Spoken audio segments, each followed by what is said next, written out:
everybody, it's Jamie from No Getting Off This Train. In today's video, I am making some low-effort vegetarian freezer meals. So let's go check it out. One thing I love to do here is make freezer meals. It is so convenient to have meals in the freezer that you can pull out and either put in the slow cooker or stick in the oven. It's just so helpful on those days when you're like, oh gosh, there is nothing in the fridge to eat, I forgot to plan a meal, or what have you. I also have ADHD, so sometimes the thought of putting together a huge plan like this is super overwhelming. So that's why I try to take as many shortcuts as possible. So in today's video, we have a lot of canned and frozen goods. I only have to chop like 2 different things. And the best part about this plan is that there is no cooking required up front. And in this video, I'm only making a single batch of these 5 meals, but if you wanted to double all the ingredients and do it that way, you certainly could. So today I'm making 5 different vegetarian meals. They're all gonna go in the freezer to help me out later this week. Okay, so let me take you step by step and show you what I'm gonna do. Now, when you're doing a freezer prep session, the first thing that you wanna do is get out all of your ingredients. So have all of your recipes printed, take a look at all the ingredients, and then just set them out on your countertop. And as you can see, I have them all separated based on what meal I'm making. Some of them I have to use a little bit for other recipes, like this bag of peppers and onions. I'm using this for 2 or 3 different recipes, but for the most part, they are all grouped together. So now that I have all these, the next step is to label all of the freezer bags. Now, out of the 5 of these meals, 3 of them will be in freezer bags, and then the other 2 will be in these 9x13 dishes. So I'm gonna write on the bags. I'm gonna wait until I assemble the other 2 meals, and I'm gonna put aluminum foil on top and label it then. But for right now, I'm gonna label the bags. So what you want to do is do whatever today's date is, and then you'll want to put down the name of the recipe. So for this one, it's the teriyaki veggies. And then you'll want to put the cooking instructions, because it's one thing to make the meal, put it in here, but if you just do that, you're not gonna know how to actually cook it when the time comes. So for this one, you'll cook on low for 6 to 8 hours, and then serve with rice. So that will tell you that you'll need to make rice when this is in the slow cooker. So the rice is totally separate from this. You'll need to make it along with it.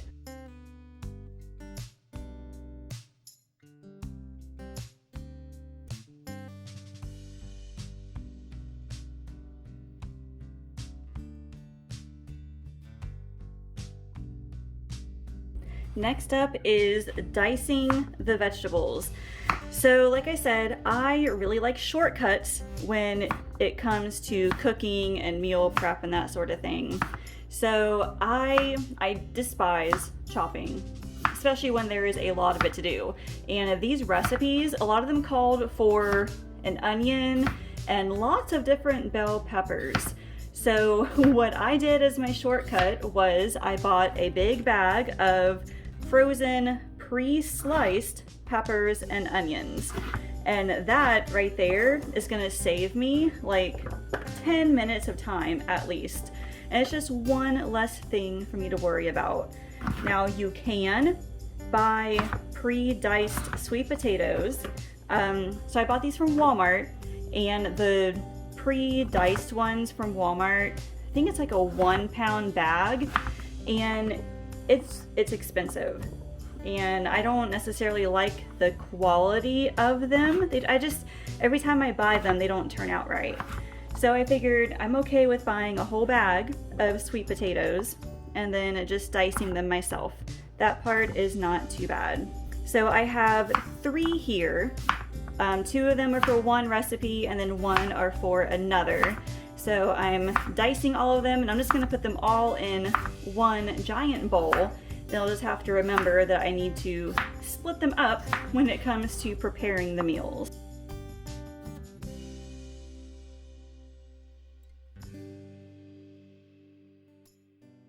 And now we have the cilantro.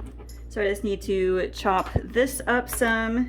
And then again, I need these for different recipes. So I'm going to put them in one little bowl right here, and then we'll just kind of spread them out as needed.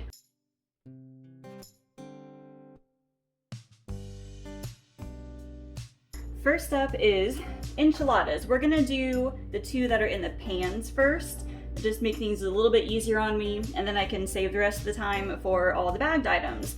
So I've got the recipe in front of me. So it says just need to add a little bit of sauce to the bottom of the pan. And then I have a can of black beans. I already drained and rinsed them. So I'm gonna add a little bit more enchilada sauce to there. And then, let's see, check the recipe. Next, I'm adding probably a cup or two of these frozen peppers and onions. Now, I will say it'll probably turn out better if these were already like thawed or cooked or something, because when they're frozen, they're big, they're expanded. So hopefully they'll do okay in the enchiladas. And then a bunch of just taco seasoning. And then I'll add about a half cup of cheese to this. We'll add more to the top once I'm finished. And then we got about half of the cilantro. So then we'll just mix all of this together, and then we'll start stuffing the tortillas.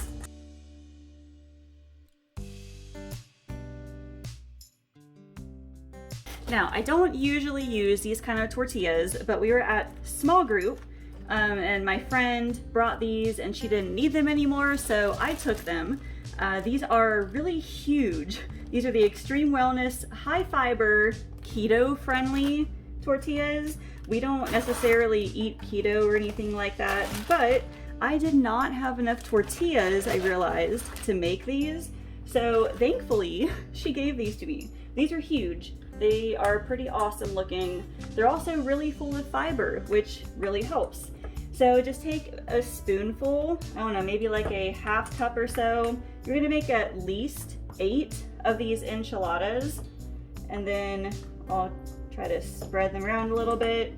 Then we just roll them up, leaving both ends open, and then we'll set it right there. And then we'll just rinse and repeat.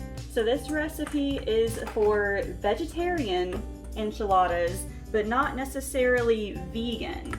So if you want to make it vegan, you can either take out the cheese, or you could use a plant-based cheese instead.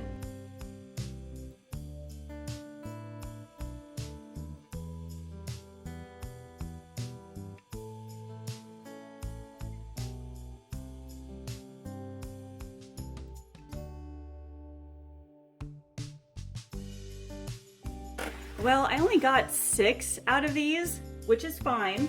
I have plenty of tortillas left. So again, like, you can double the recipe as well if you want to get more out of this. I probably just overstuffed mine a little, but it is no big deal. So next we will just empty the rest of the cans onto the top here, and then we'll top it with some extra cheese.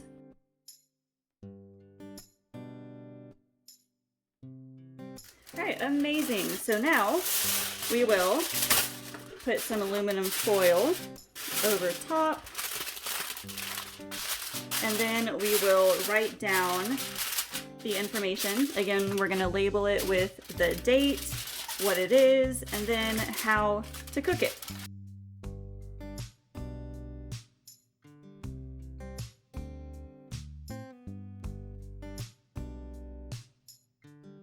All right, had to look. So, one of the original recipes said to roast the vegetables first, and that's why I put 425, but no, you're supposed to bake this at 350. And then actually, I will put down to thaw overnight, because the time here is for when it's thawed. If it's frozen, you'll have to add quite a bit of time, so I like to make sure mine is thawed as much as possible. Next up, we have a ravioli bake. And this one is honestly just as simple as mixing some ingredients together and then putting it on the other aluminum pan, and then we'll stick it right in the freezer. So I've made this one a couple of times before, and it is so good. And I love that it's super easy to make. So right now I am mixing garlic, and then ricotta cheese, then some spinach and mozzarella, and then we will add the ravioli and the spaghetti sauce. I kind of like to break up my spinach a little bit because these are sometimes really big pieces.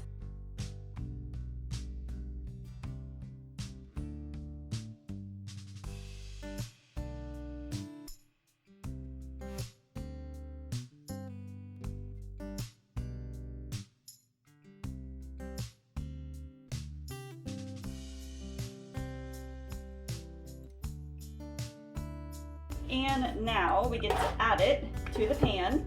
So this is just regular cheese ravioli. I got it from Walmart, but if you wanted to do another kind, I know they make like spinach ravioli. They have some with meat in it too if you really wanted to add some meat to it, but made this way it is vegetarian. So then we will flatten it out a little bit. We'll add some extra mozzarella on top, and then we'll put the aluminum foil over top, and that one will be done.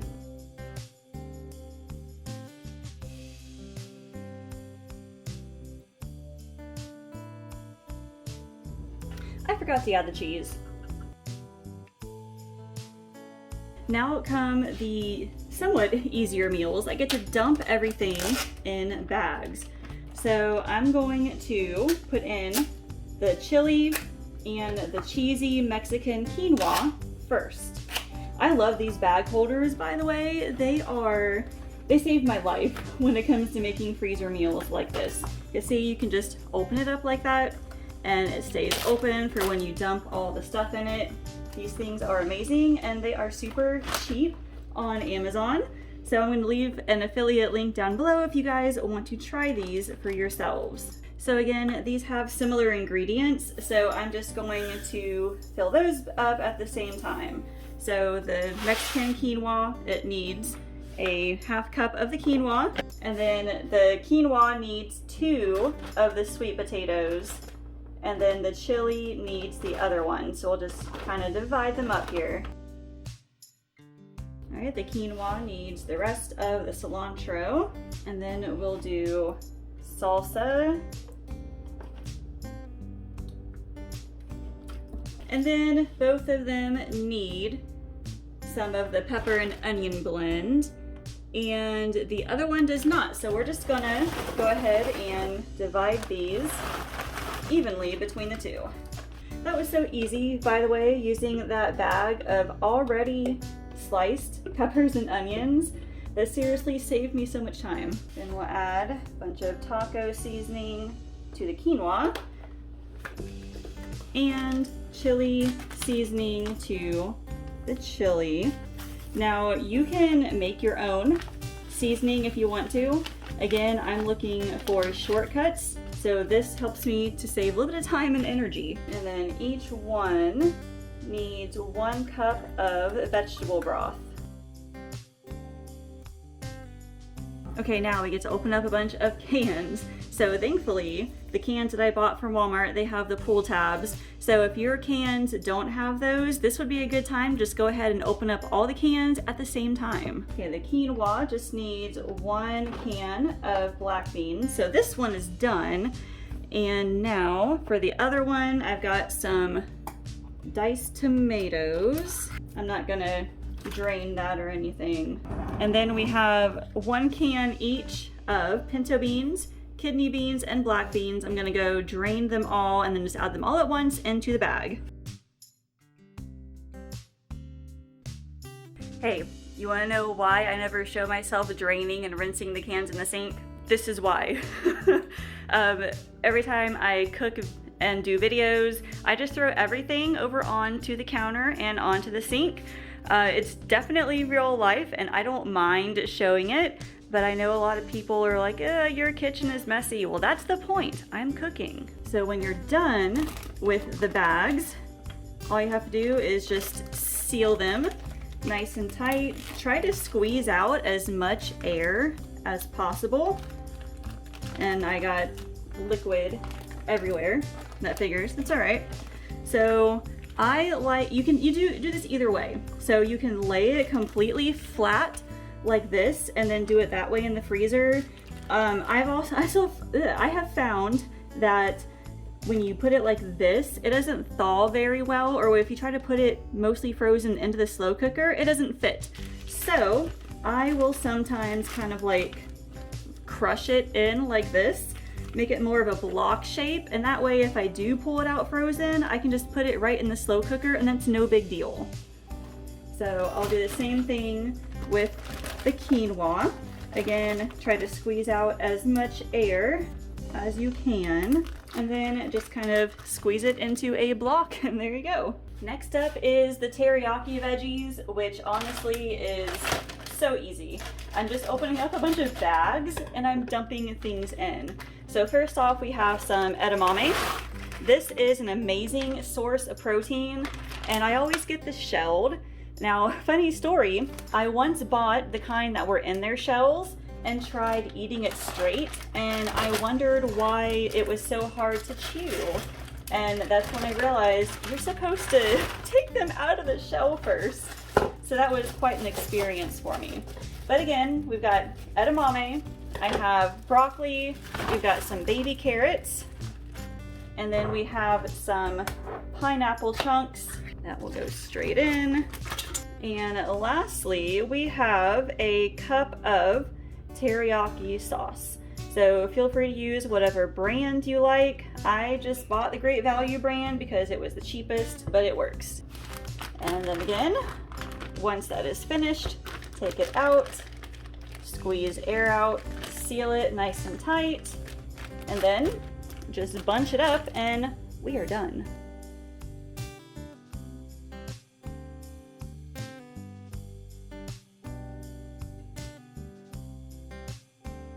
So these are getting ready to go in the freezer. Now, I mentioned this before, but I do recommend that you get these out of the freezer the night before so that it thaws as much as possible. That way the cooking time isn't all that big. Now, once these are in the freezer, they'll stay fresh for like 3 months or so. And they are still safe to eat after the 3 months. But it's just the longer you keep them in there, the bigger chance they have of getting freezer burn. So try to use them all up within 3 months.